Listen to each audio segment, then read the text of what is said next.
Исәнмесез? Барыгызга да күп сәламнәр. Минем каналыма хуш килдегез. Бүген бер мәкаләне башларга уйладым. Киләсе видеода аның дәвамы да булыр мөгаен. Әлеге мәкаләдә минем Төркиядә тәүге хатирәләрем. Ягъни Төркиягә килеп урнашканнан соң беренче күңелдә туган хис кичерешләрне язган идем. Мәкаләнең исеме Ташларга уелган, төшләрдә юралган. Бүгенге көндә чит илләр белән өйдән чыкмыйча интернет аша да танышып була. Фотолар, видеолар, мәкаләләр берничә минут эчендә меңләгән чакрым ерак җирләргә алып барып кайта ала. Әмма интернет сәфәр тойгысын биреп бетерәме? Әйтә алмыйм. 100 кат ишеткәнче үзең барып күрү яхшырак диләр бит. Шулай да менә Төркиягә килгәч хәтергә уелган тәүге тәэсирләремне язарга булдым әле. Яңа җирләрне һәркем үзенчә күрә, һәркем үзенчә тоя. Булары минем күзләр һәм күңел аша узганнары. Беренче кисәк. Хәзинә иске китап җыючыларда. Беренче мәртәбә Истанбулда китап кибетенә кергән бик истә калды. Чөнки кулыма алып караган 3нче китап татарлар турында язылган иде. Махсус шулай эзләсәң дә булмас. Төркиядәге төрек дөньясы дип аталган китапта Мәрҗани белән таныштырудан башлана. Гомумән, унлап татар җәмәгать эшлеклесе галим кергән китапка. Диният эшләре министрлыгының китап кибете икән. Әдәби һәм дини китаплар, дугалыклар төзелгән. Бездәге кебек. Чит ил язучыларының, рус классик язучыларының төрекчәгә тәрҗемә ителгән китаплары бар. Хәзерге татар язучыларын элекләрен күрмәдем. Китаплар турында сүзне дәвам итим. Истанбулда елга бер тапыр көз башында иске китап сатучылар ярминкәсе уздырыла. Заманында Кашгарыйның 1072 елда язылган Диваны лөгате төрек, төрки телләр сүзлеге, төрки халыклар тарихы, фольклоры турындагы китабы да иске китап сатучыдан табылган бит. 1914 елда аңар бер китап корты юлыккан. Бу хәл буларак була. Әлеге рухи мирас Госманлы дәүләтенең бер министрында сакланган диләр. Министр картайгач, бу китап бик кыйммәтле. Акча кирәк вакытта 30 алтынга сатарсың дип китапны үзендә эшләгән ханымга бүләк иткән. Ни министр, ни хатын кулларында нинди байлык икәнне аңлап бетермәгәннәр. Әлеге ханым иске китаплар сатучы Борхан бәйгә киткән. Борхан бәй үз чиратында бер китапханәгә мөрәҗәгать иткән. Анда да рухи байлыкны чамалый алмаганнар. Борынгы китап дип 10 алтынга алырга риза булганнар. Әмма ханым килешмәгән. Китапны 30 алтынга алучы табылыр дип Борханда калдырган. Көннәрдән бер көне Борхан бәйгә еш йөргән китап җыючы Али Әмири күреп ала бу хәзинәне. Али Әмири 9 яшендә 500 шагыйрьнең 4000 шигырен яттан белгән. Меңләгән китаплар җыган китап сөяр бер җан була. Нинди байлыкка юлыкканын тиз аңлап ала ул. Әмма Борхан бәя күтәрер дип дәшми. 20 алтынга сорый. Ә Борхан сатмый. Шуннан Али нишләсен? Дустыннан 10 алтынны бурычка таба. Һәм 30 алтын биреп китапка ия була. Һәм берникадәр вакыттан дөньяга Диваны лөгате төрк китабы тарихи мирас табылуы хакында хәбәр тарала. Шау-шу куба. Башта Венгрия галимнәре 10 мең алтынга сатып алырга телиләр. Аннары Франция академиклары 30 мең алтынга сорыйлар. Ягъни 30 алтынга түгел, 30 мең алтынга. Али Әмири сатмый. Ул китапны милләт байлыгы итеп күрә. Бастырып тарату җаен карый. Бүгенге көндә Истанбулда бер мәдәни үзәк аның исемен йөртә. Сахафларның иске китап сатучыларын базары хәзердә эшләп килә. Сахаф сүзе төрекчәгә гарәпчәдән кергән. Гарәпчә сахифә сүзе Китап, сәхифә, бит сүзен аңлата. Төрекчәдә ул сахаф дип языла һәм иске китап сатучыларга әйтелә. Без Босфор буенда уздырылган бер ярминкәгә бардык. Ул хакта да языйм. Сөйлим. Меңләгән шигырьне яттан белмәгәнгәме, Али Әмири тапкан байлыкка юлыкмадык. Әмма үземә кирәк 3 китапны, аш-су китапларын сөйнә-сөйнә 150 сумга алдым. Истәп әле берне бүләк иттеләр. Ә менә тартма гаилә фотолары нигәдер, ни хаҗәтеме аңламадым. Иске акчалар тартмасын кызык өчен генә актарган идем. Совет акчалары да чыкты.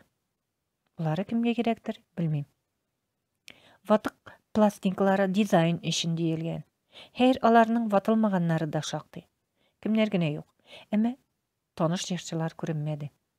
Һәр күпләребезгә бик яхшы таныш, атаклы Королек Певчая сериалы музыкасын язган мәшһүр композитор, бабалары Кырымнан булган, үзе Төркиядә туып үскән татар Исин Ингин пластинкалары бар иде. Тагын бер мәгълүмат. Сахафлар интернетта да бар. Сайтларыннан борынгы басмаларны безнекеләр дә таба диләр. Шәхсән үзем дә әлеге сайтлардан күп файда күрәм. Шулардан сатып алынган басмалар шактый җыелып килә.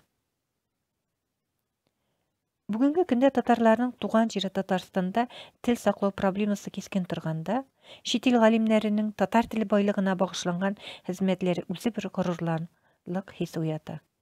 Әйтик, тарихчы, тел әдәбият белгече һәм җәмәгать эшлеклесе Абдуллах Баттал Таймас, Габделбари Габдулла улы Баттал 1883-1969.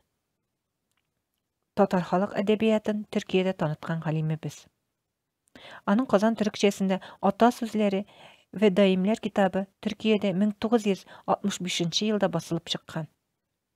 Әлеге хезмәтнең бер өлешен тәшкил иткән яңа басма 1988 елда дөнья күргән. Китапта латин графикасында татарча язылган һәм төрекчәгә тәрҗемә ителгән 430 татар мәкале һәм әйтеме урын алган. Автор үзенең җыентыгын Каюм Насыйри хезмәтләренә таянып һәм Финляндиядә яшәүче татарлар ярдәмендә туплауы хакында әйтә. Төркиядә татар мәкаләләрен туплаган башка автор профессор Мустафа Үнәр.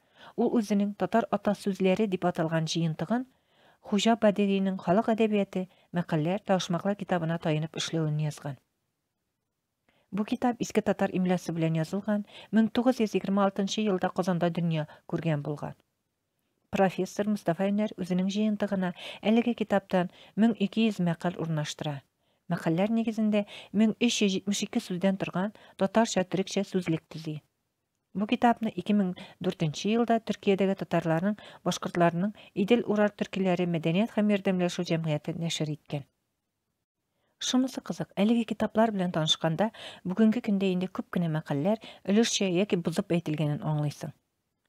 Яисә аларның күп төрле вариантлары барлыгын күрәсең. Мәсәлән, шундый мәкалә очрый. Изгелек эшлә дә суга сал. Халык белер, халык белмәсә балык белер. Кыскартып кына, яхшылык эшлә дә суга сал, балык белер. Изгелек эшлә дә суга сал дип әйтәләр. Яки дә яхшылык кыл, дәрьяга сал, балык белмәсә халык белер. Мондый вариантлары да бар. Төркиядә яшәгән татар галиме китабына ул башкача язылган. Яхшылык кыл да дәрьяга сал. Балык белмәсә халик баш хәрефтән. Аллаһның бер гүзәл исеме, ягъни үлчәүче. Халик белер дип кергән.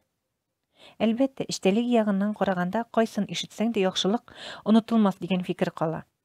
Әмма барыбер никадәр аерма. Бездә балык белер, халык белер дигәндә, асылында асыл мәкаль Аллаһ белер, халык белер дигәндә аңлата. Икенче кисәк. Һәр нәрсә төшкә кереп табылмас. 3 ай гыйлем туплап, гарәпчә укып сөйләшеп, Мароккодан кайтып барышы иде бер дустымның. Ул Истанбулга самолетта, без аның белән очрашуга соңга калмас өчен иске шәһәрдән Бурсага кадәр минибус белән, аннары паромда мәрмәр диңгезе өстеннән юл алдык.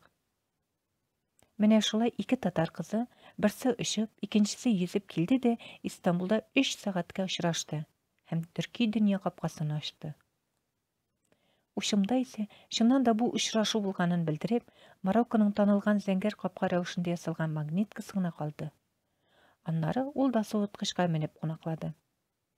Вакыт-вакыт мин ул кечкенә сувенир капканы ачам да 3 сәгатьлек очрашу хатирәләренә багам. 3 сәгатьтә нәрсәгә җитешеп була? Безнең юлда ике юл. Безнең алда 2 юл. Босфор буендагы берәр матур урында ашыкмыйча гына иркенләп, сөйләшеп, чәй эчү. Яки Төрки дөнья өйләренә бару. Иркенләп чәй эчеп утыруны Казанга калдырып, икенче юлны сайладык. Шулай итеп, Госманлы дәүләте солтаны Фатих Мәхмәт хан Византия шәһәре булган Константинопольны, ягъни Истанбулны яулап алган чакта чатыр кырган, казан аскан урынга юл алдык. Чөнки Истанбул мэриясе нәкъ менә шушы тарихи урыннан Төркия дөнья музей өйләре комплексын корыр өчен җир бүлеп биргән. Төркиядә урнашкан төрки илләр консуллыклары һәркайсы биредә үз халыкларының милли йөзен тәкъдим итә. Ел дәвамында Истанбул мәктәпләреннән укучыларны биргә экскурсия йөртәләр икән. Балалар үз күзләре белән төрле милләтләрнең көнкүрешен, милли тормышын күрә, географиясе, тарихы һәм бүгенге яшәеше белән таныша.